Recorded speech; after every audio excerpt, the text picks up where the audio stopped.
Hello दोस्तों, जय माता दी, जय श्री हरि। आज मैं कहने जा रही हूँ अपरा एकादशी व्रत कथा। यह एकादशी अश्ला तथा अपरा दोनों नामों से जानी जाती है। पुराणों के अनुसार ज्येष्ठ कृष्ण पक्ष की एकादशी अपरा एकादशी है, क्योंकि ये अपार धन देने वाली है। जो मनुष्य इस व्रत को करते हैं और सुनते हैं उन्हें संसार में प्रसिद्धि मिलती है।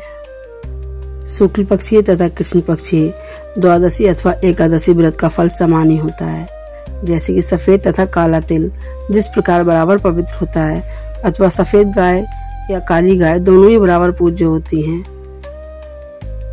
एवं चंद्र ग्रहण और सूर्य ग्रहण बराबर पुण्य देने वाला होते हैं। ब्राह्मण गोरे रंग का हो अथवा काले रंग का हो, दोनों ही बराबर पूज्य होते हैं। उसी प्रकार कृष्ण पक्ष तथा शुक्ल पक्ष की एकादशी दोनों ही समान फल देने वाली होती है। इसका वर्णन इस प्रकार आता है। जब भगवान रामचंद्र जी वन चले गए, तब दशरथ जी ने कहा कि मैंने कभी 10वीं विद्या एकादशी का पालन किया होगा, इसी कारण मुझे पुत्र शोक हुआ। भगवान चैतन्य महाप्रभु ने भी अपनी माता सची देवी से एकादशी का व्रत करवाया था, जिसका वर्णन चैतन्य चरितमृत में इस प्रकार से आता है। एक दिन महाप्रभु ने अपनी माता को प्रणाम कर कहा, माँ आज मुझे एक दान दीजिए। माँ बोली, जो चाहोगे वो दूंगी। प्रभु ने कहा, एकादशी का व्रत करो। माँ ने कहा, बहुत अच्छी बात है। तब से माँ सची ने एकादशी व्रत शुरू कर दिया।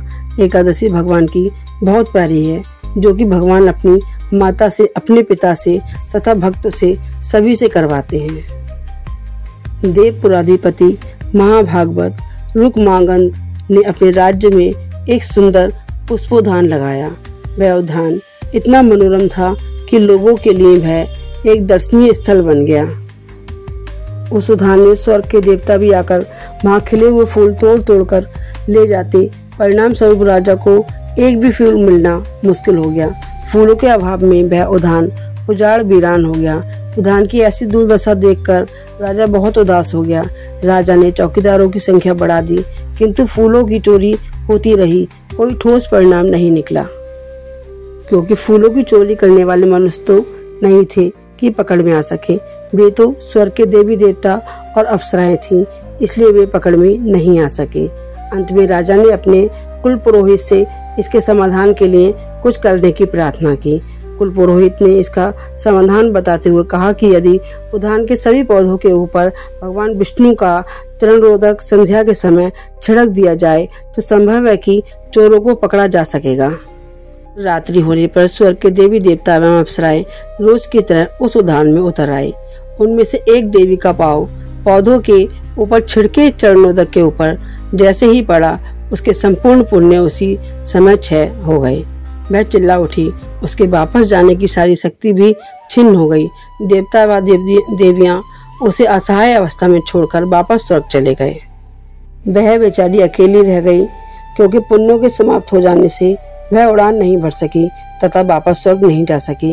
अपने साथियों से बिछुड़ जाने पर तथा इस मृत्यु लोक में व्याप्त जरा व्याधि आदि दुखों के बारे में सोचकर कि हाय मुझे इस मृत्यु लोक में रहना पड़ेगा, दुखी होकर रोने लगी।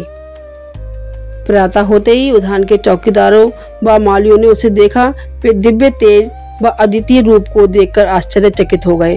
उन्होंने राजमहल में राजा को खबर दी। राजा वहां आया। उसने भी उस देवी को देखा।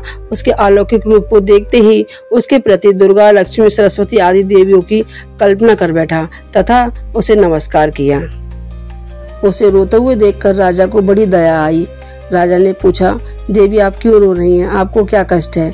उस देवी ने सारा वृत्तांत कह सुनाया और कहा कि मैं स्वर्ग वापस जाना चाहती हूँ, क्योंकि मनुष्य लोक में बुढ़ापा बड़ी जल्दी आ जाता है। शरीर हमेशा ही रोगग्रस्त रहता है। विषय भोग भी इच्छा भर भोगा नहीं जा सकता। महाराज, यदि आपकी प्रजा में कोई भी स्त्री अथवा पुरुष मुझे अपनी एक एकादशी का फल दान दे तो मैं वापस जा सकती हूँ। एक एकादशी के फल से मैं एक कल्प काल तक स्वर्ग का दिव्य सुख भोग सकती हूँ। राजा रुक्मांगद को एकादशी के बारे में कुछ भी नहीं पता था। उसने अपने राजगुरु से पूछा तो उन्होंने भी अनभिज्ञता प्रकट की और कहा कि इस एकादशी व्रत के बारे में मैं आज ही सुन रहा हूँ।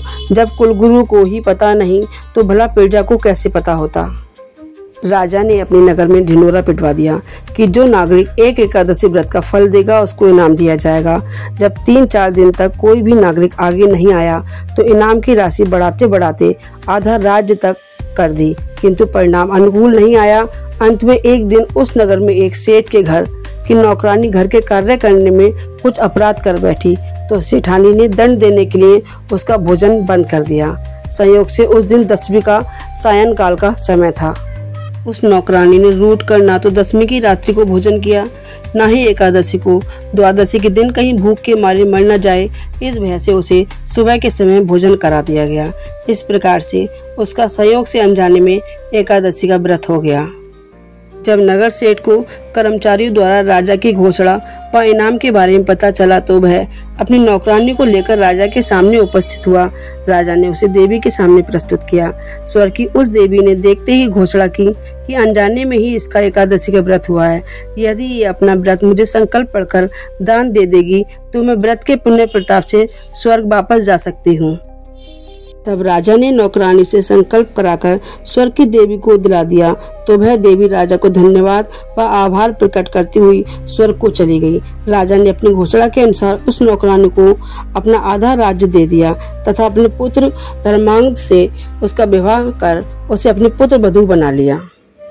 राज रुक्मांगद को इस घटना को प्रत्यक्ष देखने से पूर्ण विश्वास हो गया कि एकादशी का बहुत महात्म्य है, इसकी बहुत महिमा है।